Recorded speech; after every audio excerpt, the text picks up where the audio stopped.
Nagsagawa ang Regional Police Community Affairs and Development Unit 11 ng isang community outreach program sa Sidlakan Women Crisis Center sa Matina, Davao City noong Setyembre 21 taong kasalukuyan.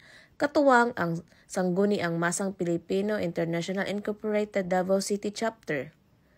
Ang aktibidad ay bahagi ng ika-20th anniversary ng SMPII at may temang Para sa Bayan, Kapwa-Damayan, Walang Iwanan. Nagbigay ang Arpicado 11 at SMPII ng tulong sa mga kababaihan at batang biktima ng karahasan kung saan 20 benepisyaryo ang tumanggap ng mga personal na pangangailangan, damit at pagkain mula sa Jollibee.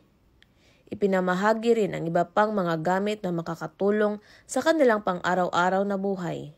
Ang aktibidad ay isang makapangyarihang paalala ng kahalagahan ng pagtutulungan at malasakit sa komunidad.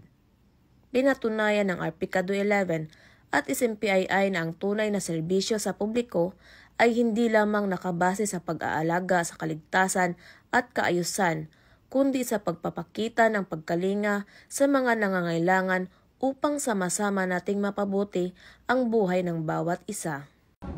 Mula dito sa Sidlakan Women Crisis Center, Davao City, ang mga inyong PNN correspondent, Woman Alvin Cañazares, alagad ng batas, taga-taguyod ng Balitang Pulis.